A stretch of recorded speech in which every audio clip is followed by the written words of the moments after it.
Half moon file, half moon ਜਿਹੜੀ files ਦਾ ਜ਼ਿਕਰ ਅਸੀਂ ਅੱਜ ਕਰਨ ਲੱਗੇ ਹਾਂ, ਇਹ ਹਾਫ ਮੂਨ ਫਾਈਲ ਦਾ ਰਿਸ਼ਤਾ ਪਹਿਲੇ ਵਿਸ਼ਵ ਯੁੱਧ ਨਾਲ ਹੈਗਾ, ਜਿਹੜਾ ਕਿ ਬ੍ਰਿਟੇਨ ਨੇ ਜਰਮਨੀ ਦੇ ਵਿਰੁੱਧ ਲੜਿਆ ਅਤੇ ਬ੍ਰਿਟੇਨ ਦੀਆਂ ਕਲੋਨੀਜ਼ ਦੇ ਵਿੱਚੋਂ ਵੱਖ-ਵੱਖ ਦੇਸ਼ਾਂ ਦੇ ਜਿਹੜੇ ਫੌਜੀ ਜਿਨ੍ਹਾਂ ਨੇ ਜੰਗ ਲੜੀ ਔਰ ਜਿਨ੍ਹਾਂ ਨੂੰ ਜਰਮਨੀ ਨੇ ਆਪਣੀਆਂ ਜੇਲ੍ਹਾਂ ਦੇ ਵਿੱਚ ਕੈਦ ਵੀ ਰੱਖਿਆ, ਇਹ ਹਾਫ ਮੂਨ ਫਾਈਲਾਂ ਦਾ ਰਿਸ਼ਤਾ ਕੁਝ ਉਹਨਾਂ ਫੌਜੀਆਂ ਦੇ ਨਾਲ ਕੁਝ ਜੁੜਿਆ ਰਿਸ਼ਤਾ ਹੈਗਾ।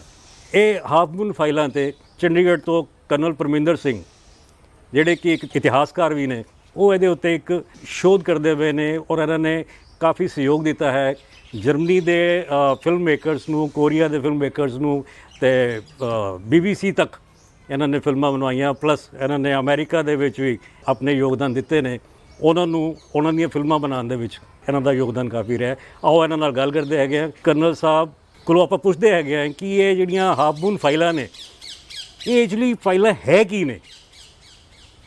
ਕਰਨਲ ਸਾਹਿਬ ਸਤਿ ਸ਼੍ਰੀ ਅਕਾਲ ਜੀ। ਸਤਿ ਸ਼੍ਰੀ ਅਕਾਲ। ਕਰਨਲ ਸਾਹਿਬ, ਜਿਹੜੀਆਂ ਆਪਣੇ ਹਾਫ ਮੂਨ ਫਾਈਲਾਂ ਨੇ, ਠੀਕ ਹੈ, ਤੁਸੀਂ ਇਹ 'ਤੇ ਕਾਫੀ ਸਾਰਾ ਕੰਮ ਕੀਤਾ ਹੈਗਾ ਅਤੇ ਤੁਸੀਂ ਵੱਖ-ਵੱਖ ਫਿਲਮਾਂ ਵੀ ਬਣਾਉਣ ਦੇ ਵਿੱਚ ਫਿਲਮ ਮੇਕਰਸ ਦਾ ਕਾਫੀ ਸਾਥ ਦਿੱਤਾ ਹੈਗਾ। ਇਹ ਆਮ ਜਨਤਾ ਨੂੰ ਆਪਾਂ ਜੇ ਦੱਸਣਾ ਚਾਹੀਏ ਇੱਕ ਹਾਫ ਮੂਨ ਫਾਈਲ ਕੀ ਹੈ, ਅਤੇ ਉਹ ਥੋੜ੍ਹਾ ਜਿਹਾ ਇੱਕ ਚਾਨਣਾ ਪਾਓ ਆਮ ਜਨਤਾ ਵਾਸਤੇ ਕਿ ਇਹ ਹਾਫ ਮੂਨ ਫਾਈਲ ਆਪਾਂ ਕਿਹਨੂੰ ਕਹਿੰਦੇ ਹੈਗੇ ਜੀ? ਹਾਫ ਮੂਨ ਫਾਈਲ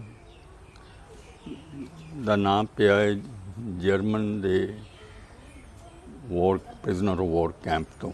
ਓਕੇ ਉਹ ਜਿਹੜਾ ਜਰਮਨ ਵਿੱਚ ਉਹਨਾਂ ਨੇ ਲਫ਼ਜ਼ ਚੁਣਿਆ, ਜੀ ਜਦ ਉਹਨਾਂ ਨੇ ਟਰਾਂਸਲੇਟ ਕੀਤਾ ਜੀ ਇੰਗਲਿਸ਼ ਵਿੱਚ, ਤੇ ਉਹ ਬਣਿਆ ਹਾਫ ਮੂਨ। ਓਕੇ, ਯਾਨੀ ਇਹ ਜਰਮਨੀ ਦੇ ਜਿਹੜੇ ਵਰਡ ਦਾ ਇੰਗਲਿਸ਼ ਵਰਜਨ ਹੈਗਾ। ਹਾਂਜੀ ਜੀ। ਅਤੇ ਹਾਫ ਮੂਨ ਉਹਨਾਂ ਨੇ ਚੁਣਿਆ। ਜੀ। ਹੁਣ ਉਹਦੇ ਵਿੱਚ ਕਈ ਕਾਰਨ ਨੇ ਜੀ। ਅਤੇ ਇਹ ਜਿਹੜੇ ਕਾਰਨ ਨੇ ਰਿਸਰਚ ਨਾਲ ਨਿਕਲ ਰਹੇ ਨੇ। ਜੀ। ਔਰ ਹੌਲੀ ਹੌਲੀ ਜਿੱਦਾਂ ਅਸੀਂ ਕਹਿੰਦੇ ਨਾ, ਪੋਲ ਖੋਲ ਰਹੇ ਨੇ। ਜੀ। ਪੋਲ ਮਤਲਬ ਕਿ ਭਾਂਡਾ ਭੰਨ ਰਹੇ ਨੇ। ਭਾਂਡਾ ਭੰਨਾ, ਯਾਨੀ ਤੁਹਾਡੇ ਕਹਿਣ ਦਾ ਮਤਲਬ ਜਿਹੜਾ ਪਹਿਲਾ ਵਿਸ਼ਵ ਯੁੱਧ ਸੀਗਾ, ਹਾਂਜੀ, ਠੀਕ ਹੈ, ਪਹਿਲੀ ਸੰਸਾਰ ਜੰਗ, ਇਹ ਉਹਦਾ ਪੋਲ ਖੋਲ ਰਹੇ ਜੀ? ਉਹਦੇ ਪੋਲ ਖੋਲ ਰਹੇ ਨੇ। Okay okay. ਕਿਉਂਕਿ ਇਹ ਜਿਹੜੇ ਆਵਾਜ਼ਾਂ ਦੀ ਜਿਹੜੀ ਆਰਕਾਈਵਜ਼ ਇਹਨਾਂ ਕੋਲ ਹੈਗੀਆਂ ਹੈ, ਇਹ ਜਿਹੜੀਆਂ ਹਾਫ ਮੂਨ ਜਿਹੜੀਆਂ ਫਾਈਲਸ ਹੈਗੀਆਂ, ਇਹਦਾ ਕੀ ਆਵਾਜ਼ਾਂ ਨਾਲ ਤੁਸੀਂ ਕਹਿ ਰਹੇ ਹੋ ਕੁਝ, ਕੀ ਇਹਦਾ ਆਵਾਜ਼ਾਂ ਨਾਲ ਕੁਝ ਰਿਲੇਸ਼ਨ ਹੈਗਾ ਜੀ? ਜਿਹੜਾ ਹਾਫ ਮੂਨ ਫਾਈਲਸ ਨਾਲ ਜੋੜੀਦਾ ਨਾ, ਉਹ ਲਫ਼ਜ਼ ਫਾਈਲਸ, ਜੀ, ਉਹ ਜੋੜਿਆ ਸੀ ਇੱਕ ਫਿਲਮ ਮੇਕਰ ਨੇ। ਉਹਨੇ ਆਪਣੀ ਫਿਲਮ ਦਾ ਨਾਮ ਰੱਖਿਆ ਸੀ half moon files. Okay. Half moon camp ਅਲੱਗ ਹੈ, ਓਕੇ, ਅਤੇ ਹਾਫ ਮੂਨ ਲਫ਼ਜ਼ ਅਲੱਗ ਹੈ। ਠੀਕ ਹੈ ਜੀ। ਅਤੇ ਇਹ ਜਦੋਂ ਅਸੀਂ ਇੱਕ ਇੱਕ ਨੂੰ ਐਗਜ਼ਾਮਿਨ ਕਰੀਏ, ਜੀ, ਫਿਰ ਪਤਾ ਲੱਗਦਾ ਵੀ ਇਹ ਇੱਕ ਸਟੋਰੀ ਨਹੀਂ ਗੀ, ਅਨੇਕ ਸਟੋਰੀਆਂ। ਓਕੇ। ਅਨੇਕ ਪੋਲ ਖੁੱਲ੍ਹ ਰਹੇ ਨੇ, ਭਾਂਡੇ ਭੰਨ ਰਹੇ ਨੇ ਵਰਲਡ ਵਾਰ 1 ਦੇ, ਜਿਹੜੇ ਵਿਚਾਰ ਸਾਨੂੰ ਹਾਲੇ ਤੱਕ ਮੀਡੀਆ ਦੇ ਰਹੀ ਸੀ, ਹਿਸਟੋਰੀਅਨਸ ਦੇ ਰਹੇ ਸੀ, ਪੋਲੀਟੀਕਲ ਲੀਡਰਸ ਦੇ ਰਹੇ ਸੀ, ਜਨਰਲ ਦੇ ਰਹੇ ਸੀ, ਜਿਹਨੇ ਲੜਾਈ ਲੜੀਆਂ। ਲੇਕਿਨ ਹੁਣ ਜਿਹੜੇ ਇਹ ਆਵਾਜ਼ਾਂ ਨੇ, ਉਹ ਫੌਜੀਆਂ ਦੇ ਨੇ, ਜਿਹੜੀਆਂ ਪਈ ਦੋਵੇਂ ਪਾਸੇ ਨੋ ਮੈਨਸ ਲੈਂਡ ਤੋਂ ਜਿੰਦੇ ਬਚ ਕੇ ਆ ਕੇ ਹਾਫ ਮੂਨ ਕੈਂਪ ਵਿੱਚ ਕੈਦ ਹੋ ਗਏ ਸੀ। ਓਕੇ। ਕੁਦਰਤੀ ਹੋ ਗਿਆ ਵੀ ਐਸਾ ਕੈਂਪ ਵਿੱਚ ਮਾਹੌਲ ਇਕੱਠਾ ਹੋ ਗਿਆ, ਜੀ, ਜਿਹਦੇ ਵਿੱਚ ਤਕਰੀਬਨ ਵਰਲਡ ਓਵਰ ਤੋਂ ਕੋਈ ਨਾ ਕੋਈ ਰਿਪਰੈਜ਼ੈਂਟੇਟਿਵ ਪਹੁੰਚ ਹੀ ਗਿਆ। ਅਤੇ ਤੁਹਾਡਾ ਕਹਿਣ ਦਾ ਮਤਲਬ ਕਿ ਕੈਦੀ ਉਹਨਾਂ ਕੋਲ ਜਿਹੜੇ ਸੀਗੇ ਆਲਮੋਸਟ ਸਾਰੇ ਸੰਸਾਰ ਦੇ ਕੈਦੀ ਸੀ? ਸਾਰੇ ਸੰਸਾਰ ਦੇ ਅਲੱਗ-ਅਲੱਗ ਮੁਲਕਾਂ ਦੇ ਕੈਦੀ ਸੀ। ਹੁਣ ਇਹ ਕੈਦੀ ਵਿੱਚ ਦੋ ਕਿਸਮ ਦੇ ਸੀਗੇ। ਇੱਕ ਤੇ ਸੀਗੇ ਜਿਹੜੇ ਇਹਨਾਂ ਨੇ ਆਪਣੇ ਐਲਾਈਜ਼ ਦੇ ਜਿਹੜੇ ਹੈਗੇ ਸੀਗੇ ਯੂਰਪੀਅਨ, ਓਕੇ, ਉਹਨਾਂ ਨੂੰ ਵੀ ਕੈਦ ਕੀਤਾ ਸੀ। ਜੀ, ਬ੍ਰਿਟਨ ਦੇ, ਫਰਾਂਸ ਦੇ, USA ਦੇ ਵੀ ਕੈਦ ਸੀਗੇ। ਅਤੇ ਨਾਲ ਜਿਹੜੇ ਇਹਨਾਂ ਦੀ ਐਮਪਾਇਰ ਸੀਗੀਆਂ, ਬ੍ਰਿਟਿਸ਼ ਐਮਪਾਇਰ, ਫਰੈਂਚ, ਬੈਲਜੀਅਮ, ਉਹ ਸਾਰਿਆਂ ਦੇ ਜਿਹੜੇ ਹੈਗੇ ਸੀਗੇ ਕਲੋਨੀਅਲ ਸੋਲਜਰਸ, ਉਹ ਵੀ ਆ ਗਏ। ਹੁਣ ਅਫਰੀਕਾ ਤੋਂ ਵੀ ਆ ਗਏ, ਏਸ਼ੀਆ ਤੋਂ ਵੀ ਆ ਗਏ, ਇੰਡੀਆ ਤੋਂ ਵੀ ਆ ਗਏ। ਓਕੇ। ਤਕਰੀਬਨ ਸਾਰਾ ਸੰਸਾਰ ਹੀ ਇਕੱਠਾ ਹੋ ਗਿਆ। ਸਾਰਾ ਸੰਸਾਰ ਇਕੱਠਾ ਹੋ ਗਿਆ ਅਤੇ ਉਹਨਾਂ ਨੇ ਵੇਖਿਆ ਵੀ ਕੁਦਰਤੀ ਇਹ ਤਕਰੀਬਨ ਸਾਰੀਆਂ ਭਾਸ਼ਾ ਇੱਥੇ ਪਹੁੰਚ ਗਈਆਂ। ਓਕੇ। ਹੁਣ ਜਰਮਨੀ ਦਾ ਰਿਸਰਚ ਔਰ ਸਾਇੰਟਿਸਟ ਬੜੇ ਕਾਮਯਾਬ ਨੇ, ਮੰਨਦੇ ਹਾਂ ਅਸੀਂ। ਤੇ ਇਹ ਜਿਹੜਾ ਉਹਨਾਂ ਨੇ ਵਿਚਾਰ ਕੀਤਾ ਵੀ ਇਹ ਸਾਨੂੰ ਇੱਕ ਮਿਊਜ਼ੀਅਮ ਬਣ ਗਿਆ ਹੈ, museum of all languages of the world. Okay, ਯਾਨੀ ਉਹਨਾਂ ਨੇ ਆਵਾਜ਼ਾਂ ਨੂੰ ਰਿਕਾਰਡ ਕਰਕੇ ਇਹਨੂੰ ਇੱਕ ਮਿਊਜ਼ੀਅਮ ਬਣਾਉਣ, ਯਾਨੀ ਮਿਊਜ਼ੀਅਮ ਬਣਾ ਲਿਆ, ਸ਼ੇਪ ਦੇ ਦਿੱਤੀ, ਹਾਂਜੀ, ਮਿਊਜ਼ੀਅਮ ਦੀ ਸ਼ੇਪ ਦੇ ਦਿੱਤੀ। ਹੁਣ ਉਹ ਮਿਊਜ਼ੀਅਮ ਤੇ ਹੁੰਦਾ ਵੀ ਸ਼ੋਅ ਕਰਨ ਲਈ, ਵੀ ਆਮ ਤੌਰ ਤੇ ਲਾਈਵ ਨਹੀਂ ਹੁੰਦੇ, ਮਰੇ ਹੁੰਦੇ ਨੇ, ਜੀ ਆਰਕਾਈਵਸ ਹੁੰਦੇ ਨੇ, ਪਰ ਇਹ ਲਾਈਵ ਸੀਗੇ, ਸੋਲਜਰਸ, ਪ੍ਰਿਜ਼ਨਰ ਸੀਗੇ। ਤੇ ਇਹਨਾਂ ਨੂੰ ਯੂਜ਼ ਕੀਤਾ ਸਾਇੰਟਿਸਟ ਨੇ ਜਿੱਦਾਂ ਵੀ ਲੈਬੋਰੇਟਰੀ ਸਪੈਸੀਮਨ ਹੁੰਦੇ ਨੇ ਓਕੇ, ਆਪਣੀ ਰਿਸਰਚ ਲਈ।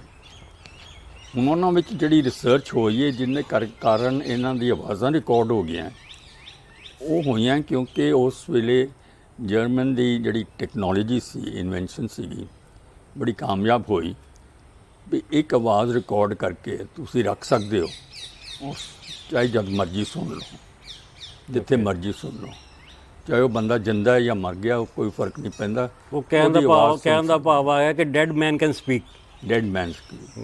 ਤੇ ਹੁਣ ਇਹ ਜਿਹੜੀਆਂ ਆਰਕਾਈਵਸ ਨੇ, ਇਹਦੇ ਵਿੱਚੋਂ ਡੈਡ ਮੈਨ ਬੋਲ ਰਹੇ ਨੇ। ਓਕੇ, ਉਹ ਇੱਦਾਂ ਬੋਲ ਰਹੇ ਨੇ ਜਿੱਦਾਂ ਵੀ ਜਿੰਦੇ ਨੇ, ਔਰ ਉਹਨਾਂ ਦੀ ਆਵਾਜ਼ਾਂ ਵਿੱਚੋਂ ਇਹ ਸਿੱਖਿਆ ਮਿਲ ਰਹੀ ਹੈ ਸਾਨੂੰ ਵੀ ਇਹ ਜਿਹੜੇ ਜਵਾਨ ਸੀਗੇ, ਪਹਿਲਾਂ ਬ੍ਰਿਟਿਸ਼ ਦੇ ਐਲਾਈਜ਼ ਦੇ ਟ੍ਰੈਂਚਿਸ ਵਿੱਚ ਬੈਠੇ ਸੀ, ਮੋਰਚਿਆਂ 'ਚ ਬੈਠੇ ਸੀ ਜਰਮਨੀ ਦੇ ਬਰਖਲਾਫ। ਵਿਚਕਾਰ ਇੱਕ ਨੋ ਮੈਨਸ ਲੈਂਡ ਇਹ ਨਾਮ ਰੱਖਿਆ ਹੋਇਆ ਹੈ ਫੌਜ ਨੇ, ਨੋ ਮੈਨਸ ਲੈਂਡ, ਵੀ ਨਾ ਇਹਨਾਂ ਦੀ ਨਾ ਸਾਡੀ ਹੈ ਜੀ। ਹੁਣ ਜੇ ਸੋਚੇ ਵੀ ਧਰਤੀ, ਕੋਈ ਕਾਮਨ ਸੈਂਸ ਵੀ ਕਹੇ ਧਰਤੀ ਉੱਤੇ ਕੋਈ ਨੋ ਮੈਨਸ ਲੈਂਡ ਹੋ ਸਕਦੀ ਹੈ ਜੀ, ਧਰਤੀ ਦੀ ਕੋਈ ਮੈਨਸ ਲੈਂਡ ਵੀ ਹੋ ਸਕਦੀ ਬਿਲਕੁਲ ਠੀਕ ਹੈ, ਧਰਤੀ ਤਾਂ ਧਰਤੀ ਹੈ ਜੀ। ਇਹ ਜਿਹੜਾ ਵੰਡ ਪਾ ਰਹੇ ਨੇ ਨਾ, ਇਹ ਥੋੜਾ ਸੋਚਣ ਦੀ ਲੋੜ ਹੈ ਵੀ ਇਹ ਕਿੱਦਾਂ ਵੰਡ ਪਿਆ ਹੈ, ਕਿਉਂ ਵੰਡ ਪਿਆ ਹੈ, ਇਹਨੂੰ ਕਿੱਦਾਂ ਅਸੀਂ ਹੁਣ ਸੰਭਾਲ ਸਕਦੇ ਹਾਂ, ਕਿਉਂਕਿ ਇਹ ਵੰਡ ਹਟਿਆ ਨਹੀਂ ਜੀ। ਹਾਲੀ ਇਸੇ ਕਾਰਨ ਵਰਲਡ ਵਾਰ ਜਾਰੀ ਹੈ। ਨਹੀਂ, ਹੁਣ ਦੀ ਵਰਲਡ ਵਾਰ ਤੇ ਚਲੋ ਜਿਹੜੀ ਹੈਗੀ ਹੈ, ਜਿਹੜੀ ਪਹਿਲੀ ਜਿਹੜੀ ਵਰਲਡ ਵਾਰ ਸ਼ੁਰੂ ਹੋਈ ਸੀ, ਕਿ ਉਹਦਾ ਵੀ ਕੁਝ ਇੱਦਾਂ ਦਾ ਹੀ ਕੋਈ ਰਿਲੇਸ਼ਨ ਸੀ, ਕੁਝ ਆਪਣੇ ਕੋਈ ਦਾਇਰੇ ਨੂੰ ਵਧਾਉਣ ਦੇ ਚੱਕਰ 'ਚ, ਜਾਂ ਕੋਈ ਜਿੱਦਾਂ ਕਿ ਸੁਣਨ 'ਚ ਆਉਂਦਾ ਜਿਹੜੀ ਪਹਿਲੀ ਵਿਸ਼ਵ ਜੰਗ ਸੀਗੀ, ਠੀਕ ਹੈ, ਜਿਹਨੂੰ ਵਾਰ ਫॉर ਸਿਵਲਾਈਜੇਸ਼ਨ ਵੀ ਕਿਹਾ ਜਾਂਦਾ ਹੈਗਾ, ਠੀਕ ਹੈ। ਤੇ ਉਹ ਕੀ ਸੀ ਕਿ ਉਹ ਕੀ ਲੋਕੀ ਅਨਸਿਵਲਾਈਜ਼ਡ ਹੁੰਦੇ ਸੀ, ਬਾਕੀ ਕੰਟਰੀਜ਼ ਜਿਹੜੀ ਉਹ ਇਹ ਵਾਰ ਫॉर ਸਿਵਲਾਈਜੇਸ਼ਨ ਲੜੀ ਗਈ। ਦੇਖੋ, ਸਾਰੀ ਕੌਮ ਸੋਚਦੀ ਹੈ ਵੀ ਉਹਨਾਂ ਦੀ ਸਭ ਤੋਂ ਅੱਛੀ ਸਿਵਲਾਈਜੇਸ਼ਨ ਜੀ। ਜਰਮਨ ਸੋਚਦੇ ਸੀ ਉਹਨਾਂ ਦੀ ਹੰਸ ਜਾਂ ਐਰੀਅਨ ਸਿਵਲਾਈਜੇਸ਼ਨ ਸਭ ਤੋਂ ਵਧੀਆ। ਬ੍ਰਿਟਿਸ਼ ਔਰ ਫ੍ਰੈਂਚ ਸੋਚਦੇ ਸੀ ਵੀ ਉਹਨਾਂ ਦੀ ਜਿਹੜੀ ਆਪਣੀ ਕੌਮ ਹੈ ਉਹ ਸਭ ਤੋਂ ਵਧੀਆ ਹੈ। ਜਿਹੜੇ ਇਸਲਾਮਿਕ ਕੰਟਰੀ ਸੀਗੇ ਅਰਬ ਦੇ, ਉਹ ਸੋਚਦੇ ਸੀ ਉਹਨਾਂ ਦੀ ਸਿਵਲਾਈਜੇਸ਼ਨ ਸਭ ਤੋਂ ਵਧੀਆ ਹੈ। ਇੰਡੀਆ ਦੇ ਆਪਣੇ ਇੰਡੀਅਨ ਹਿੰਦੂ ਸੋਚਦੇ ਸੀ ਕਿ ਸਾਡੀ ਸਿਵਲਾਈਜੇਸ਼ਨ ਸਭ ਤੋਂ ਵਧੀਆ ਜੀ। ਇਹ ਨੈਚੁਰਲ ਹੈ ਜੀ, ਪਰ ਕੋਈ ਨਹੀਂ ਅਪਰੀਸ਼ੀਏਟ ਕਰਦਾ ਵੀ ਸਾਰਿਆਂ ਦੀ ਸਿਵਲਾਈਜੇਸ਼ਨ ਆਪਣੀ ਆਪਣੀ ਵਧੀਆ ਹੈ। ਕੁਦਰਤੀ ਅੱਜ ਜਿਹੜਾ ਦਿਨ ਹੈ ਨਾ, ਜੀ, 9 ਅਗਸਤ 2020, ਇਹ ਹੈਗਾ ਵਰਲਡ ਇੰਡੀਜਨਸ ਇੰਟਰਨੈਸ਼ਨਲ ਇੰਡੀਜਨਸ ਡੇ। ਜੀ, ਮਤਲਬ ਵੀ ਜਿਹੜੇ ਇੰਡੀਜਨਸ ਲੋਕ ਸੀਗੇ ਉਹਨਾਂ ਲਈ ਇਹ ਦਿਨ ਮਨਾਇਆ ਜਾਂਦਾ। ਠੀਕ ਹੈ ਜੀ। ਹੁਣ ਸੋਚੀਏ ਅਸੀਂ ਵੀ ਇੰਡੀਜਨਸ ਜੇ ਇਹ ਸੀਗੇ ਜਿਨ੍ਹਾਂ ਨੂੰ ਅਸੀਂ ਲਿਸਟ ਕਰ ਲਿਆ, ਯੂਐਨਓ ਨੇ ਵੀ ਲਿਸਟ ਕਰ ਲਿਆ ਵੀ ਇਹ ਓਰੀਜਨਲ ਇੰਡੀਜਨਸ ਪਰਸਨ ਨੇ, ਤੇ ਬਾਕੀ ਕੌਣ ਨੇ?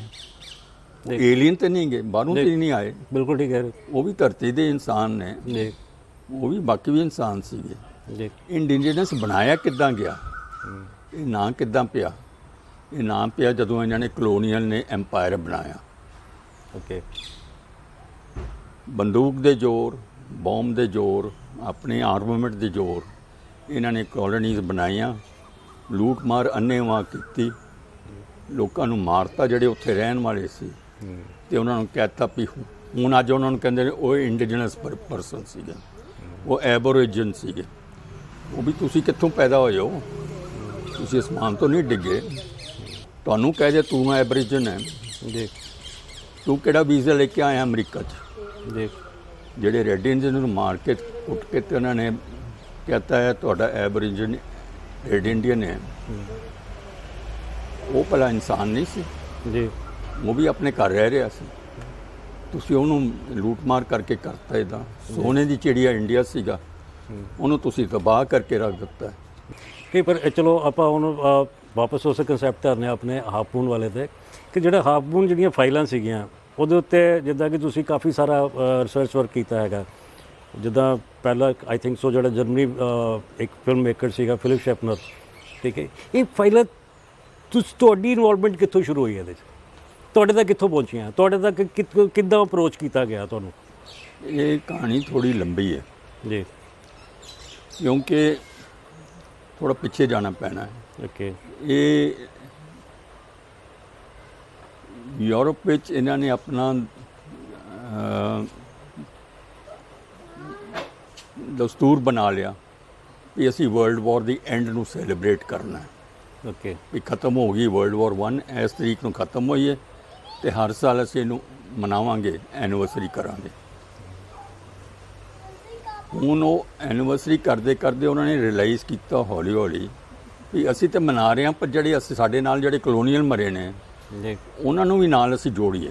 ਜੀ, ਪਹਿਲਾਂ ਨਹੀਂ ਸੀ ਬੁਲਾਉਂਦੇ, ਜੀ, ਹੁਣ ਇਹਨਾਂ ਨੇ ਬੁਲਾਉਣਾ ਸ਼ੁਰੂ ਕਰਤਾ ਕਿਉਂਕਿ ਉਹ ਕਲੋਨੀਅਲ ਹੁਣ ਕਲੋਨੀਅਲ ਰਹੇ ਨਹੀਂ, ਉਹ ਇੰਡੀਪੈਂਡੈਂਟ ਨੇਸ਼ਨ ਬਣ ਗਏ। ਜੀ, ਤੇ ਉਹ ਰੌਲਾ ਪਾਉਣ ਵੀ ਵੇਖੋ ਤੁਸੀਂ ਕਹਿੰਦੇ ਹੋ ਵੀ ਵਾਰ ਖਤਮ ਹੋ ਗਈ ਹੈ, ਕਿੱਥੇ ਖਤਮ ਹੋਈ ਹੈ, ਤੁਸੀਂ ਹਾਲੇ ਤੱਕ ਲੜੀ ਜਾ ਰਹੇ ਹੋ। ਉਹ ਆਂਦੇ ਨੇ ਨਹੀਂ ਜੀ ਇਹ ਤੇ ਲੋਕਲ ਅਫੇਅਰ ਹੈ। ਸ਼ੁਰੂ ਤੋਂ ਹੋਇਆ ਸੀ ਲੋਕਲ ਅਫੇਅਰ ਤੋਂ, ਟ੍ਰੇਡ ਕਰਨ ਆਏ ਸੀਗੇ ਇੰਡੀਆ, ਓਕੇ, ਤੇ ਟ੍ਰੇਡ ਕਰਦੇ ਕਰਦੇ ਕੀ ਬਣਾ ਗਈ ਇੰਡੀਆ ਈਸਟ ਇੰਡੀਆ ਕੰਪਨੀ। ਜੀ, ਤੇ ਟ੍ਰੇਡ ਹਮੇਸ਼ਾ ਹੁੰਦਾ ਦੋ ਬੰਦਿਆਂ ਦਾ, ਬਰਾਬਰ ਹੋਵੇ ਤੇ ਟ੍ਰੇਡ ਹੈ, ਨਹੀਂ ਤੇ ਇੱਕ ਲੂਟ ਮਾਰ ਕਰ ਰਿਹਾ, ਦੂਜੇ ਨੂੰ ਬੇਵਕੂਫ ਬਣਾ ਰਿਹਾ, ਜੀ, ਉਹਨੂੰ ਲਾਠੀ ਮਾਰੀ ਜਾ ਰਿਹਾ। ਹੁਣ ਜਿਹੜੇ ਇਹ ਸੋਲਜਰ ਗਏ ਨੇ ਭਰਤੀ ਹੋ ਕੇ, ਜੀ, ਬ੍ਰਿਟਨ ਨੇ ਭਰਤੀ ਕੀਤੇ, ਸਾਰਿਆਂ ਨੇ ਭਰਤੀ ਕੀਤੇ ਨੇ, ਜਰਮਨੀ ਨੇ ਵੀ ਭਰਤੀ ਕੀਤੇ ਆਪਣੇ ਅੰਪਾਇਰ ਤੋਂ, ਸਾਰੇ ਆ ਗਏ ਉੱਥੇ। ਹੁਣ ਉਹ ਸਾਰੇ ਸੋਲਜਰਸ ਨੂੰ ਪੁੱਛੋ ਤੇ ਸੋਲਜਰ ਦੀ ਵਿਊ ਕਿਸੇ ਨੇ ਦੱਸੀ ਨਹੀਂ ਹਾਲੇ ਤੱਕ। ਓਕੇ, ਰੀਜ਼ਨ ਬੀਇੰਗ ਵੀ ਇਹ ਮੀਡੀਆ ਨੂੰ ਸੂਟ ਨਹੀਂ ਕਰਦਾ, ਨਾ ਹੀ ਅੰਪਾਇਰ ਨੂੰ ਸੂਟ ਕਰਦਾ। ਦੇਖੋ ਇਹ ਬੇਸਿਕਲੀ ਹਾਫ ਮੂਨ ਜਿਹੜਾ ਕਨਸੈਪਟ ਹੈਗਾ, ਠੀਕ ਹੈ ਜੀ, ਇਹ ਮੈਨੂੰ ਲੱਗਦਾ ਨਹੀਂ ਕਿ ਬਹੁਤ ਪੁਰਾਣਾ ਹੈਗਾ, ਠੀਕ ਹੈ ਜੀ, ਕਿਉਂਕਿ ਇਹ ਜਿਹੜਾ ਇੰਨੀ ਦੇਰ ਇੱਕ ਹਨੇਰੇ 'ਚ ਛੁਪਿਆ ਹੋਇਆ ਕਨਸੈਪਟ ਸੀਗਾ ਵਰਲਡ ਵਾਰ ਤੋਂ ਬਾਅਦ, ਕਿਉਂਕਿ ਸ਼ਾਇਦ ਇਹਨੂੰ ਕਿਸੇ ਵੀ ਮੀਡੀਆ ਨੇ ਪਹਿਲੇ ਵਾਰ ਨਹੀਂ ਕੱਢਿਆ ਹੋਏਗਾ, ਕਿਉਂਕਿ ਤਾਂ ਹੀ 100 ਸਾਲ ਪਤਾ ਹੀ ਨਹੀਂ ਲੱਗਿਆ ਕਿਸੇ ਨੂੰ ਕਿ ਇਦਾਂ ਦਾ ਵੀ ਕੁਝ ਕਿਤੇ ਕੋਈ ਮਿਊਜ਼ੀਅਮ ਬਣਿਆ ਹੈ ਜਾਂ ਕਿਤੇ ਕੋਈ ਇਹੋ ਜਿਹੇ ਰਿਕਾਰਡ ਜਾਂ ਵੌਇਸਿਸ ਕਿਤੇ ਪਈਆਂ ਹੈਗੀਆਂ। ਨਹੀਂ ਜੀ, ਜੀ, ਇਹ ਹਾਫ ਮੂਨ ਦਾ ਜਿਹੜਾ ਕੈਂਪ ਸੀਗੀ, ਹਿਸਟਰੀ ਸੀਗੀ ਤੇ ਜੋ ਕੁਝ ਉੱਥੇ ਹੋਇਆ ਹੈ, ਉਹ ਜਰਮਨੀ ਵਿੱਚ ਜਰਮਨ ਭਾਸ਼ਾ ਵਿੱਚ ਸਿਖਾਉਂਦੇ ਸੀਗੇ ਬੱਚਿਆਂ ਨੂੰ। ਅੱਛਾ, ਉਹਨਾਂ ਦੀ ਕਲਾਸਾਂ 'ਚ ਦੱਸਦੇ ਸੀਗੇ, ਯੂਨੀਵਰਸਿਟੀ ਰਿਸਰਚ ਚੱਲਦੀ ਸੀਗੀ, ਓਕੇ, ਪਰ ਉਹ ਉਹਨਾਂ ਨੇ ਇੰਗਲਿਸ਼ ਮੀਡੀਆ ਵਿੱਚ ਲੈ ਕੇ ਆਏ ਨਹੀਂ। ਕਿਉਂ ਨਹੀਂ ਆਏ? ਕਿਉਂਕਿ ਇੰਗਲਿਸ਼ ਵਾਲੇ ਨਹੀਂ ਸੀ ਚਾਹੁੰਦੇ ਪੋਲ ਖੁੱਲ੍ਹੇ, ਬ੍ਰਿਟੇਨ ਸਾਈਡ, ਬ੍ਰਿਟੇਨ ਵਗੈਰਾ ਜਿਹੜੇ ਇੰਗਲਿਸ਼ ਸਪੀਕਿੰਗ ਸੀਗੀ, ਜਾਂ ਐਲਾਈਜ਼ ਕਹਿ ਲਓ। ਐਲਾਈਜ਼ ਜਿਹੜੇ ਜੀ, ਜੇ ਹੋਰ ਅੱਗੇ ਜਾਓ, ਇਹ ਕੌਣ ਸੀਗੇ ਐਲਾਈਜ਼? ਇਹ ਸੀਗੇ ਯੂਨੀਕ ਅਲਾਈਅੰਸ। ਜੀ, ਜਿਹੜੇ ਆਰਮਾਮੈਂਟ ਇੰਡਸਟਰੀ ਹੈ ਉਹ ਨਹੀਂ ਸੀ ਚਾਹੁੰਦੀ ਵੀ ਇਹ ਪੋਲ ਖੁੱਲ੍ਹੇ, ਵੀ ਇਹ ਜਿਹੜੀ ਸੋਲਜਰਸ ਕਹਿ ਰਹੇ ਨੇ ਵੀ ਜਿਹੜੇ ਲੜਾਈ ਤੁਸੀਂ ਲੜ ਰਹੇ ਹੋ, ਇਹ ਤੁਹਾਨੂੰ ਆਪਣੀ ਲੜਾਈ ਨਹੀਂ ਗੀ ਸਾਡੀ ਸੋਲਜਰਸ ਦੀ, ਇਹ ਤੇ ਵੈਪਨ ਇੰਡਸਟਰੀ ਆਪਣੇ ਪ੍ਰੋਫਿਟ ਲਈ ਕਰ ਰਹੀ ਹੈ, ਇਹ ਲੜਾਈ ਆਪਣੇ ਪ੍ਰੋਫਿਟ ਲਈ ਕਰ ਰਹੀ ਹੈ, ਤੇ ਉਂਝ ਵਿਖਾਵਾ ਕਰ ਰਹੇ ਨੇ ਵੀ ਇਹ ਜੀ ਆਪਣੀ ਆਜ਼ਾਦੀ ਲਈ ਕਰ ਰਹੇ ਨੇ, ਆਪਣੀ ਸਿਵਲਾਈਜੇਸ਼ਨ ਲਈ ਕਰ ਰਹੇ ਨੇ। ਸਿਵਲਾਈਜੇਸ਼ਨ ਕੀ ਹੋਈ ਜੇ ਤੁਸੀਂ ਆਪਣੇ ਯੂਥ ਨੂੰ ਮਰਵਾ ਕੇ ਬਹਿ ਗਏ ਹੋ? ਜੀ, ਜਰਮਨੀ ਤੇ ਬ੍ਰਿਟਿਸ਼ ਐਮਪਾਇਰ ਦੇ ਜਿਹੜੇ ਐਲਾਈ ਸੀਗੇ, ਦੋਵਾਂ ਨੇ ਆਪਣੀ ਯੂਥ ਮਰਵਾ ਬੈਠੇ ਟ੍ਰੈਂਚਸ ਵਿੱਚ ਯੂਰਪ ਵਿੱਚ। ਜਦ ਉਹਨਾਂ ਕੋਲ ਆਦਮੀ ਨਹੀਂ ਰਹੇ, ਉਹਨਾਂ ਨੇ ਆਪਣੇ ਕਲੋਨੀਅਲ ਐਮਪਾਇਰ ਤੋਂ ਸੋਲਜਰਸ ਲੈ ਕੇ ਆਏ, ਉਹਨਾਂ ਲਈ ਲੜਨ ਲਈ, ਉਹਨਾਂ ਦੇ ਨਾਲ ਸਾਹਮਣੇ ਮੋਢੇ ਤੇ ਮੋਢੇ ਖੜੇ ਹੋ ਕੇ ਲੜਨ ਲਈ। ਇਹ ਕੋਈ ਸਿਵਲਾਈਜੇਸ਼ਨ ਸੀਗੀ? ਓਕੇ, ਇੱਕ ਆਦੀ ਵਾਰ ਸੀਗੀ। ਤੇ ਉਹਦੇ ਵਿੱਚ ਜਦ ਸਾਡੇ ਇੰਡੀਅਨ ਸੋਲਜਰ ਸੀਗੇ, ਜੀ, ਉਹਨਾਂ 'ਤੇ ਇਹਨਾਂ ਨੇ ਕਲੋਰੀਨ ਗੈਸ ਸੁੱਟੀ। ਜੀ, ਜਦੋਂ ਉਸ ਵੇਲੇ ਮਾਸਕ ਨਹੀਂ ਸੀ ਬਣੇ, ਜੀ, ਉਹ ਕੁਦਰਤੀ ਸਾਡੇ ਜਵਾਨ ਜਿਹੜੇ ਸੀਗੇ, ਸਿੱਖ ਪੈਟਰਨ ਸੀਗੇ ਉੱਥੇ, ਉਹਨਾਂ ਨੇ ਆਪਣੀ ਪਗੜੀ ਖੋਲ੍ਹ ਕੇ ਤਾਂ ਲਪੇਟ ਲਿਆ ਤੇ ਬਚ ਗਏ। ਜੀ, ਉਹ ਬਚ ਗਏ ਤੇ ਜਰਮਨੀ ਨੇ ਸੋਚਿਆ ਮਰ ਗਏ ਨੇ, ਜੀ, ਉਹ ਐਡਵਾਂਸ ਕੀਤਾ ਉਹਨਾਂ ਨੇ ਆ ਕੇ ਵੀ ਮੋਰਚਾ ਫਤਿਹ ਕਰੀਏ। ਹੈਰਾਨ ਹੋ ਗਏ ਵੀ ਅੱਗੋਂ ਗੋਲੀਆਂ ਚੱਲ ਪਈਆਂ, ਇਹ ਤੇ ਜਿੰਦੇ ਨੇ। ਓਕੇ, ਉਹਨਾਂ ਨੂੰ ਤਦ ਪਤਾ ਲੱਗਿਆ ਵੀ ਇਹ ਜਿਹੜੀ ਕਲੋਰੀਨ ਗੈਸ ਹੈ, ਇਹਦੇ ਨਾਲ ਅਸੀਂ ਕੁਝ ਹੋਰ ਡਿਵੈਲਪ ਕਰਨਾ ਪੈਣਾ ਹੈ ਤਾਂ ਕਿ ਇਹ ਜਿਹੜੀ ਵੈਪਨ ਇਹਨੂੰ ਹੋਰ ਅਸੀਂ ਐਡਵਾਂਸ ਕਰੀਏ। ਐਡਵਾਂਸ ਕਰਦੇ ਕਰਦੇ ਅੱਜ ਕੋਵਿਡ ਹੋ ਗਿਆ।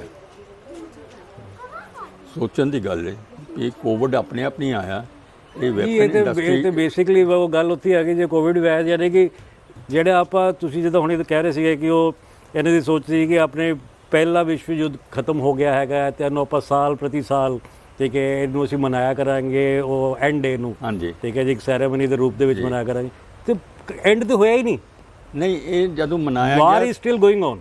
300 ਖਾਲਸਾ ਜਦ ਇਹਨਾਂ ਨੇ ਮਨਾਇਆ ਇੰਡੀਆ ਵਿੱਚ, ਉਸ ਵੇਲੇ ਬੈਲਜੀਅਮ ਨੇ ਰਿਅਲਾਈਜ਼ ਕੀਤਾ ਤੇ ਬ੍ਰਿਟਿਸ਼ ਐਮਪਾਇਰ ਨੇ ਰਿਅਲਾਈਜ਼ ਕੀਤਾ ਵੀ ਅਸੀਂ ਇਹਨਾਂ ਨੂੰ ਵੀ ਬੁਲਾਈਏ ਜਿਹੜੇ 300 ਖਾਲਸੇ ਮਨਾਉਣ ਲਈ ਸਾਡੇ ਨਾਲ ਈਪਰ ਵਿੱਚ, ਜਿੱਥੇ ਇਹਨਾਂ ਨੇ ਸਭ ਤੋਂ ਜ਼ਿਆਦਾ ਮਰੇ ਸੀਗੇ ਜਵਾਨ। ਜੀ ਉੱਥੇ ਮੈਂ ਗਿਆ ਸੀਗਾ, ਮੈਨੂੰ ਭੇਜਿਆ ਗਿਆ ਸੀਗਾ ਰੈਪਰੈਜ਼ੈਂਟੇਟਿਵ ਬਣ ਕੇ, SEPC ਨੇ ਭੇਜਿਆ ਸੀ ਮੈਨੂੰ ਔਰ ਵਰਲਡ ਸਿੱਖ ਕਾਉਂਸਲ ਨੇ ਭੇਜਿਆ ਸੀ। ਔਰ ਉੱਥੇ ਉਹਨਾਂ ਨੂੰ ਪਤਾ ਲੱਗਿਆ ਵੀ ਇੰਡੀਅਨ ਸੋਲਜਰਸ ਵਿੱਚ ਵੀ, ਇੰਡੀਅਨ ਆਰਮੀ ਵਿੱਚ ਵੀ ਹੈਗੇ ਨੇ ਵੈਟਰਨ ਜਿਨ੍ਹਾਂ ਦੇ ਪਰਦਾਦੇ ਇੱਥੇ ਆ ਕੇ ਮਰੇ ਸੀਗੇ। ਮੇਰੇ ਗ੍ਰੈਂਡਫਾਦਰ ਵੀ ਉੱਥੇ ਗਏ ਸੀ, ਉੱਥੇ ਲੜੇ ਨੇ, ਤੇ ਇਹ ਉਹਨਾਂ ਨੂੰ ਪਤਾ ਲੱਗਿਆ ਵੀ ਇਹ ਸਟੋਰੀ ਅਲੱਗ ਹੈ, ਇਹਨੂੰ ਨਾਲ ਅਸੀਂ ਜੋੜ ਸਕਦੇ ਹਾਂ। ਇਸ ਕਰਕੇ ਉੱਥੋਂ ਸਾਡਾ ਤਾਲਮੇਲ ਸ਼ੁਰੂ ਹੋਇਆ ਮਿਊਜ਼ੀਅਮ ਦੇ ਰਾਹੀਂ ਵੀ ਹਿਸਟਰੀ ਨੂੰ ਕਿੱਦਾਂ ਅਸੀਂ ਜੋੜੀਏ ਤਾਂ ਕਿ ਇਹ ਜਿਹੜੀ ਦੂਜੀ ਸਟੋਰੀ ਨਿਕਲ ਰਹੀ ਹੈ। ਜਦੋਂ ਤੁਸੀਂ ਬੈਲਜੀਅਮ ਗਏ ਹੈਗੇ ਹੋ, ਠੀਕ ਹੈ ਜੀ, ਈਪਰ ਗਏ ਹੈਗੇ ਹੋ ਤੁਸੀਂ, ਜਿਹੜਾ ਹਾਫ ਮੂਨ ਜਿਹੜੀਆਂ ਫਾਈਲਸ ਦੀ ਆਪਾਂ ਗੱਲ ਕਰ ਰਹੇ ਸੀਗੇ, ਹਾਫ ਮੂਨ ਫਾਈਲਸ ਜਦੋਂ, ਠੀਕ ਹੈ ਜੀ, ਆਪਣੇ ਉਸ ਮਿਊਜ਼ੀਅਮ ਤੋਂ ਬਾਹਰ ਆਈਆਂ ਨੇ ਜਾਂ ਇੰਡੀਆ ਤੱਕ ਪਹੁੰਚੀਆਂ ਨੇ, ਤੁਸੀਂ ਉਸ ਤੋਂ ਬਾਅਦ ਗਏ ਹੋ? 300 ਖਾਲਸਾ ਪਹਿਲਾਂ ਹੋਇਆ, ਓਕੇ, ਕੁਝ ਸਾਲ ਬਾਅਦ ਫਿਲਿਪ ਸ਼ੈਫਨਰ ਨੇ ਰਿਸਰਚ ਕੀਤੀ ਓਕੇ, ਤੇ ਉਹਨੇ ਜਿੱਦਾਂ ਹੁੰਦਾ ਨਾ ਵੀ ਗੱਲ ਹੋਣੀ ਸੀਗੀ, ਜੀ ਇਹ ਆਵਾਜ਼ਾਂ ਹੁਣ ਸੁਣਵਾਈ ਹੋਣੀ ਸੀ, ਜੀ, ਉਹ ਹੋ ਗਈ। ਫਿਲਿਪ ਸ਼ੈਫਨਰ ਨੇ ਬਾਈ ਚਾਂਸ ਉਹ ਆਵਾਜ਼ਾਂ ਸੁਣੀਆਂ। ਰਿਕਾਰਡ ਕਿੰਨੇ ਸਾਰੇ ਪਏ ਸੀ ਉਹਨਾਂ ਦੇ ਆਰਕਾਈਵਸ ਵਿੱਚ। ਉਹਨਾਂ ਨੇ ਕੁਝ ਆਵਾਜ਼ਾਂ ਸੁਣ ਕੇ ਫਿਲਿਪ ਸ਼ੈਫਨਰ ਨੂੰ ਪਤਾ ਲੱਗਿਆ ਵੀ ਇਹ ਜਿਹੜੀ ਆਵਾਜ਼ਾਂ ਕੁਝ ਕਹਿ ਰਹੀਆਂ ਨੇ ਇੰਡੀਆ ਪੰਜਾਬੀ ਭਾਸ਼ਾ ਵਿੱਚ ਔਰ ਹੋਰ ਵੀ ਇੰਡੀਅਨ ਭਾਸ਼ਾ ਵਿੱਚ, ਇਹ ਸਟੋਰੀ ਕੁਝ ਹੋਰ ਦੱਸ ਰਹੀ ਹੈ। ਓਕੇ, ਉਹਨੂੰ ਰਿਅਲਾਈਜ਼ ਹੋਇਆ ਤੇ ਹੁਣ ਉਹਨੂੰ ਵੀ ਨਹੀਂ ਸੀ ਸਮਝ ਆ ਰਹੀ ਵੀ ਇਹ ਕਹਿ ਕੀ ਰਹੇ ਨੇ। ਜੀ, ਉਹਨੇ ਫਿਰ ਇਹ ਹਾਫ ਮੂਨ ਆਪਣੇ ਤਰੀਕੇ ਨਾਲ ਹਾਫ ਮੂਨ ਫਾਈਲ ਡਾਕੂਮੈਂਟਰੀ ਬਣੀ ਔਰ ਬੜੇ ਸਹਿਜੇ ਤਰੀਕੇ ਨਾਲ ਇਹਨੇ ਦੱਸਿਆ। ਤੁਸੀਂ ਸ਼ਾਇਦ ਉਸ ਹਾਫ ਮੂਨ ਦੀ ਗੱਲ ਕਰ ਰਹੇ ਹੋ ਜਿਹਦਾ ਨਾਮ ਗੋਸਟ ਸਟੋਰੀ ਵੀ ਰੱਖਿਆ ਗਿਆ। Ghost story, ghost story half moon files. ਹੁਣ ਉਹ ਬੜੇ ਸਹਿਜੇ ਤਰੀਕੇ ਨਾਲ ਉਹਨਾਂ ਨੇ ਗੋਸਟ ਸਟੋਰੀ ਬਣਾਈ। ਕਿਉਂ? ਉਹ ਸ਼ੁਰੂਆਤ ਹੀ ਹੁੰਦੀ ਹੈ ਜਦੋਂ ਉਹ ਜਾਂਦਾ ਹੈ ਪਰਮਿਸ਼ਨ ਲਈ ਵੀ ਮੈਂ ਪੰਜਾਬ ਜਾ ਕੇ ਫਿਲਮ ਬਣਾਉਣੀ ਹੈ ਇਸ ਆਵਾਜ਼ ਉੱਤੇ ਮਲ ਸਿੰਘ ਦੀ, ਤੇ ਉਹ ਐਂਬੈਸਡਰ ਕਹਿੰਦਾ ਹੈ ਉਹ ਕੀ ਕਰਨ ਜਾਣਾ ਉੱਥੇ ਪੰਜਾਬ, ਗੋਸਟ ਸਟੋਰੀ ਕੀ ਬਣਾਉਣੀ ਹੈ, ਤੂੰ ਜਾ ਸਾਊਥ ਇੰਡੀਆ ਉਹਨਾਂ ਦੇ ਟੈਂਪਲਸ ਦੀ ਬਣਾ ਫਿਲਮ, ਬੜੀ ਸੋਹਣੀ ਬਣਦੀ। ਜਦੋਂ ਨਹੀਂ ਮੰਨਿਆ ਉਹਨੂੰ ਆਪਣੀ ਗੋਸਟ ਸਟੋਰੀ ਦੀ ਕਿਤਾਬ ਕੱਢ ਕੇ ਉਹਨੂੰ ਫੜਾਤੀ ਵੀ ਇਹ ਲੈ ਹੋਰ ਗੋਸਟ ਸਟੋਰੀਆਂ ਹੈਗੀਆਂ, ਤੂੰ ਇਹਨੂੰ ਛੱਡ ਦੇ।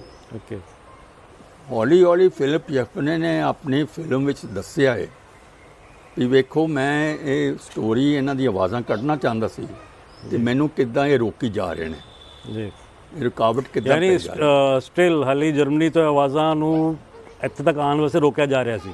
ਹਾਲੇ ਵੀ ਰੁਕਿਆ ਜਾ ਰਿਹਾ, ਸਾਨੂੰ ਥੋੜੀ ਨਹੀਂ ਆਈਆਂ ਆਵਾਜ਼ਾਂ ਆਈਆਂ, ਬਾਕੀ ਨਹੀਂ ਆਈਆਂ। ਉਹਨਾਂ ਨੇ ਕਿਹਾ ਵੀ ਅਸੀਂ ਤੁਹਾਨੂੰ ਥੋੜ੍ਹੀਆਂ ਜਿਹੀਆਂ ਭੇਜੀਆਂ, ਤੁਸੀਂ ਇਹਦੀ ਰਿਸਰਚ ਕਰ ਲਓ, ਫਿਰ ਅਸੀਂ ਸਾਡੇ ਨਾਲ ਸਾਂਝਾ ਕਰੋ, ਫਿਰ ਅਸੀਂ ਤੁਹਾਡੇ ਨਾਲ ਫਿਰ ਹੋਰ ਭੇਜਾਂਗੇ। ਓਕੇ, ਕਿਉਂਕਿ ਜਦੋਂ ਹਾਫ ਮੂਨ ਫਾਈਲ ਤੁਸੀਂ ਡਾਕੂਮੈਂਟਰੀ ਉਹ ਗੋਸਟ ਸਟੋਰੀ ਵੇਖੋ, ਉਹ ਸ਼ੁਰੂਆਤ ਹੀ ਹੁੰਦੀ ਹੈ ਜਿੱਥੇ ਉਹਨੂੰ ਪਰਮਿਸ਼ਨ ਨਹੀਂ ਮਿਲਦੀ ਔਰ ਖਤਮ ਹੁੰਦੀ ਕਿੱਥੇ। ਉਹਨਾਂ ਨੇ ਸਪੈਸ਼ਲ ਪ੍ਰੋਗਰਾਮ ਬਣਾਇਆ, ਇੰਡੀਅਨ ਐਂਬੈਸਡਰ ਨੇ, ਬ੍ਰਿਟਿਸ਼ ਰਾਇਲਟੀ ਦਾ ਆਇਆ ਡਿਊਕ, ਤੇ ਜਰਮਨ ਦੇ ਕਾਉਂਸਲਰ ਆਏ ਜਿਹੜੇ ਉਹਨਾਂ ਦੇ ਡਿਫੈਂਸ ਸੀਗੇ। ਉਹਨਾਂ ਦੀ ਵਾਰ ਸਿਮੈਟਰੀ ਵਿੱਚ ਜਾ ਕੇ ਉਹਨਾਂ ਨੇ ਇੱਕ ਸਮਾਗਮ ਕੀਤਾ ਬੈਂਡ ਬਾਜੇ ਨਾਲ, ਔਰ ਉਹ ਹੀ ਗੁਰਖਾ ਦਾ ਬੈਂਡ ਬਾਜਾ। ਓਕੇ, ਉੱਥੇ ਸਮਾਗਮ ਕੀਤਾ ਤੇ ਨਾਲ ਕੀ ਕਿਹਾ, ਉਹਦਾ ਵਿੱਚ ਭਾਸ਼ਣ ਦਿੱਤਾ ਐਂਬੈਸਡਰ ਨੇ ਵੀ ਮਲ ਸਿੰਘ ਦਾ ਪਤਾ ਨਹੀਂ ਕਿੱਥੇ ਆ, ਹੈ ਵੀ ਕਿ ਨਹੀਂ, ਜਿੰਦਾ ਹੈ ਕਿ ਮਰਿਆ ਹੋਇਆ ਹੈ, ਪਰ ਅਸੀਂ ਹੁਣ ਉਹਦੀ ਆਵਾਜ਼ ਨੂੰ ਇੱਥੇ ਮਾਨ ਦੇ ਕੇ ਇੱਥੇ ਹੀ ਕਹਾਣੀ ਖਤਮ ਕਰ ਰਹੇ ਹਾਂ। ਓਕੇ, ਕਹਿਣ ਦਾ ਮਤਲਬ ਵੀ ਹੁਣ ਤੁਸੀਂ ਮਲ ਸਿੰਘ ਬਾਰੇ ਗੱਲ ਕਰੋ ਹੀ ਨਾ, ਓਕੇ ਓਕੇ ਓਕੇ ਹੁਣ ਫਿਲਿਪ ਜੈਫਰਸਨ ਨੇ ਇੰਨਾ ਤਾੜ ਲਿਆ ਸੀ ਕਿਉਂਕਿ ਉਹਨੇ ਆਵਾਜ਼ ਮੈਨੂੰ ਭੇਜੀ ਸੀ ਫਿਲਮ ਬਣਾਉਂਦੇ ਉਹਨੇ ਈਮੇਲ ਦੇ ਰਾਹੀਂ ਭਿਜਵਾਤੀ ਮੈਨੂੰ ਡਾਕੂਮੈਂਟਰੀ ਆਡੀਓ ਫਾਈਲ ਬਣਾ ਕੇ ਤੇ ਮੈਨੂੰ ਕਿਹਾ ਵੀ ਇਹਨੂੰ ਮੈਨੂੰ ਪਿੰਡ ਲੱਭ ਕੇ ਦਿਓ ਇਹਦਾ। ਓਕੇ ਯਾਨੀ ਉਹ ਬੇਸਿਕਲੀ ਬਲ ਸਿੰਘ ਦੇ ਪਿੰਡ ਤੱਕ ਜਾਣਾ ਚਾਹੁੰਦਾ ਸੀ, ਉੱਥੇ ਤੱਕ ਪਹੁੰਚਣਾ ਚਾਹੁੰਦਾ ਸੀ, ਪੂਰੀ ਹਿਸਟਰੀ ਲੈਣਾ ਚਾਹੁੰਦਾ ਸੀ। ਹਾਂਜੀ ਤੇ ਉਹਨੂੰ ਪਰਮਿਸ਼ਨ ਨਹੀਂ ਦਿੱਤੀ। ਹਾਲਾਂਕਿ ਫਿਲਮ ਬਣਦੇ ਮੈਂ ਪਹੁੰਚ ਗਿਆ ਉਸ ਪਿੰਡ ਜਿੱਥੇ ਮਲ ਸਿੰਘ ਹੈਗਾ ਸੀ। ਉੱਥੇ ਤੁਸੀਂ ਕਿੱਦਾਂ ਪਹੁੰਚੇ ਉਸ ਪਿੰਡ ਤੱਕ? ਕਿਉਂਕਿ ਉਹ ਪਿੰਡ ਯਾਨੀ ਅੱਜ ਜਿਹੜਾ ਉਹ ਤੁਹਾਨੂੰ ਕਿੱਦਾਂ ਪਤਾ ਲੱਗਿਆ ਕਿ ਉਹ ਫਲਾਣਾ ਪਿੰਡ ਹੈਗਾ ਉਹਦਾ, ਤੇ ਇੱਦਾਂ ਉਹਦੇ ਬਾਇਓਡਾਟਾ ਜਾਂ ਕੁਛ ਉਹਦਾ ਰਿਕਾਰਡ ਤੇ ਉਹ ਤੁਹਾਨੂੰ ਕੋਈ ਭੇਜਿਆ ਕਿ ਕਿੱਦਾਂ ਤੁਹਾਨੂੰ ਪਤਾ ਲੱਗਿਆ ਉਹਦਾ? ਮੈਂ ਕਹੂੰਗਾ ਇੱਕ ਕੁਦਰਤ ਦੀ ਮਿਹਰ ਹੈ। ਨਹੀਂ, ਇੱਕ ਪਿੰਡ ਦਾ ਨਾਮ ਮਤਾ ਪਤਾ ਕੁਝ ਸੀਗਾ ਉਹਦੇ 'ਚ ਕਿ ਤੁਹਾਨੂੰ ਭੇਜਿਆ? ਜਦੋਂ ਇਹ ਇਹਨਾਂ ਦੀ ਰਿਕੁਐਸਟ ਆਈ ਜੀ, ਫਿਲਿਪ ਸ਼ੈਫਨਰ ਦੀ, ਇਹਦੀ ਰਿਕੁਐਸਟ ਆਈ ਦਿੱਲੀੋਂ ਹੋ ਕੇ, ਯਾਨੀ ਜਰਮਨੀ ਨੇ ਇਹ ਰਿਕਾਰਡ ਰੱਖਿਆ ਹੋਇਆ ਸਾਰਾ ਹਾਂਜੀ, ਕਿ ਉਹ ਕਿਹੜਾ ਪਿੰਡ ਸੀਗਾ, ਕਿੱਥੋਂ ਦਾ ਸੀਗਾ, ਕੌਣ ਸੀਗਾ ਇਹ? ਹਰ ਇੱਕ ਜਵਾਨ ਦਾ ਰੱਖਿਆ ਹੋਇਆ, ਸਾਰੇ ਜਵਾਨਾਂ ਦਾ ਨਾ ਕੋਲ ਜਰਮਨੀ ਕੋਲ ਰਿਕਾਰਡ ਪਿਆ। ਹਾਂਜੀ। ਓਕੇ। ਤੇ ਉਹ ਰਿਕਾਰਡ ਉਹਨਾਂ ਕੋਲ ਫੋਟੋਗ੍ਰਾਫੀ ਪਈਆਂ ਸੀ ਜੀ। ਉਹ ਫਿਲਿਪ ਸ਼ੈਫਨਰ ਦੱਸਦਾ ਹੈ, ਵੇਖੋ ਵੀ ਮੈਂ ਹੁਣ ਇਹ ਰਿਸਰਚ ਕਰ ਰਿਹਾ, ਇਹਨੇ ਬਕਸਾ ਫੋਟੋਗ੍ਰਾਫ ਦਾ ਗਾਇਬ ਕਰਤਾ ਓਕੇ, ਤਾਂ ਕਿ ਇਹ ਸੋਲਜਰਸ ਰੈਕਗਨਾਈਜ਼ ਹੋਣ ਹੀ ਨਾ, ਓਕੇ ਓਕੇ ਓਕੇ। ਆਵਾਜ਼ਾਂ ਨਾਲ ਲਿੰਕ ਨਾ ਹੋਣ। ਵੇਖੋ ਕਿੱਦਾਂ ਇਹਨੇ ਫਿਲਿਪ ਸ਼ੈਫਨਰ ਨੇ ਬੜੇ ਤਰੀਕੇ ਨਾਲ, ਸਹਿਜੇ ਤਰੀਕੇ ਨਾਲ ਦੱਸਿਆ ਵੀ ਇਹ ਜਿਹੜੀ ਹੈਗੀ ਹੈ ਗੋਸਟ ਸਟੋਰੀ, ਅਸਲੀ ਸਟੋਰੀ ਇਹ ਆ ਵੀ ਇਹਨਾਂ ਨੇ ਆਵਾਜ਼ਾਂ ਦਬਾਣੀਆਂ ਤਾਂ ਕਿ ਆਵਾਜ਼ਾਂ ਨਿਕਲਣ ਨਾ, ਯਾਨੀ ਸੁਣਵਾਈ ਨਾ ਹੋਏ। ਕਿਉਂਕਿ ਮਲ ਸਿੰਘ ਕੀ ਕਹਿ ਰਿਹਾ, ਇੱਕ ਆਦਮੀ ਸੀ ਜੀ, ਆਪਣੇ ਬਾਰੇ ਨਹੀਂ ਗੱਲ ਕਰ ਰਿਹਾ, ਨਾ ਹੀ ਕਿਸੇ ਜਰਮਨ ਦੇ ਬਾਰੇ, ਨਾ ਹੀ ਕੋਈ ਬ੍ਰਿਟਨ ਦੇ ਬਾਰੇ। ਉਹ ਕਹਿੰਦਾ ਇੱਕ ਆਦਮੀ ਸੀ, ਉਹ ਸਾਰੇ ਦੁਨੀਆ ਦੇ ਸੋਲਜਰ ਦੇ ਬਿਹਾਫ ਤੇ ਗੱਲ ਕਰ ਰਿਹਾ। ਇਹ ਹੁਣ ਮੈਂ ਵੀ ਸੁਣੀ ਆਵਾਜ਼ ਵਿੱਚੋਂ ਕਹਿੰਦਾ ਕਿ ਇੱਕ ਆਦਮੀ ਸੀ ਜਿਸ ਅੰਗਰੇਜ਼ਾਂ ਦੀ ਨੌਕਰੀ ਕੀਤੀ, ਠੀਕ ਹੈ, ਉਹ ਯੂਰਪ ਦੀ ਲੜਾਈ 'ਚ ਆ ਗਿਆ, ਠੀਕ ਹੈ ਜੀ। ਯਾਨੀ ਕਿ ਉਹ ਤੁਹਾਡੀ ਗੱਲ ਠੀਕ ਹੈ ਕਿ ਉਹ ਆਪਣੀ ਨਹੀਂ ਗੱਲ ਕਰ ਰਿਹਾ, ਉਹ ਬੇਸਿਕਲੀ ਸਾਰੇ ਜਿਹੜੇ ਫੌਜੀ ਸੀਗੇ ਜਿਹਨਾਂ ਨੇ ਜੰਗ ਲੜੀ, ਉਹ ਸਾਰਿਆਂ ਨੂੰ ਲੈ ਕੇ ਗੱਲ ਕਰ ਰਿਹਾ। ਹਾਂਜੀ ਜੀ।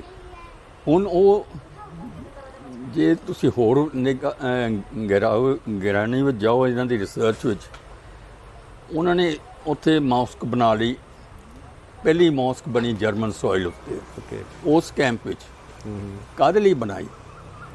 ਨਹੀਂ, ਜੋ ਤੇ ਵੀ ਹੋ ਸਕਦਾ ਕਰਨ ਜੀ, ਕਿ ਜਿੱਦਾਂ ਤੁਸੀਂ ਮੈਨੂੰ ਦੱਸਿਆ ਪਹਿਲੇ, ਠੀਕ ਹੈ ਜੀ, ਕਿ ਉੱਥੇ ਜਿਹੜਾ ਸੀਗਾ ਇਹਨਾਂ ਦਾ ਜਿਹੜਾ ਮੁਸਲਿਮਸ ਐਂਡ ਜਿਹੜਾ ਸੀਗਾ ਉਹ ਜ਼ਿਆਦਾ ਸੀਗਾ ਉਹਨਾਂ ਦਾ ਉੱਥੇ। ਤਾਂ ਹੋ ਸਕਦਾ ਕਿ ਜਦੋਂ ਉਹਨਾਂ ਨੇ ਜਿਹੜੇ ਫੌਜੀਆਂ ਨੂੰ ਆਪਣੇ ਵੱਲ ਅਟਰੈਕਟ ਕਰਨ ਵਾਸਤੇ ਜਾਂ ਉਹਨਾਂ ਨੂੰ ਆਪਣੀ ਫੇਵਰ 'ਚ ਲੈ ਕੇ ਬ੍ਰਿਟਿਸ਼ ਯਾਨੀ ਬ੍ਰਿਟੇਨ ਦੇ ਅਗੇਂਸਟ, ਠੀਕ ਹੈ ਜੀ, ਲੜਾਉਣ ਵਾਸਤੇ ਉਹਨਾਂ ਨੇ ਕਹਿੰਦੇ ਨੇ ਚਾਰਾ ਪਾਉਂਦੇ ਨੇ, ਜਿੱਦਾਂ ਆਪਾਂ ਕਿਸੇ ਨੂੰ ਯਾਨੀ ਕਿ ਆਪਣੇ ਵੱਲ ਕਰਨਾ ਤਾਂ ਕਹਿੰਦੇ ਨਾ ਉਹਨੂੰ ਚਾਰਾ ਪਾ ਲਓ, ਉਹ ਆਪਣੇ ਵੱਲ ਹੋ ਜਾਊਗਾ। ਹੋ ਸਕਦਾ ਉਹ ਵਾਲਾ ਤਾਂ ਮੌਸਕ ਬਣਾਈ ਹੋਏ। ਵੇਖੋ ਨਾ, ਤੁਸੀਂ ਸੋਚੋ, ਜਵਾਨ ਉਹ ਵੀ ਨੇ, ਜਰਮਨ ਸੋਲਜਰ ਸੀਗੇ, ਇਹ ਵੀ ਸੋਲਜਰ ਸੀਗੇ, ਤੇ ਜਵਾਨ ਜੇ ਕੈਪਚਰ ਹੋ ਗਿਆ, ਵਰਲਡ ਪ੍ਰਿਜ਼ਨਰ ਬਣ ਗਿਆ ਆਫ ਵਾਰ, ਤਾਂ ਉਹ ਜਵਾਨ ਤੇ ਰਹਿੰਦਾ ਹੀ ਹੈ ਨਾ ਜੀ, ਉਹਦਾ ਪੂਰਾ ਰਿਗਾਰਡ ਤੇ ਰੱਖਣਾ ਚਾਹੀਦਾ ਹੈ।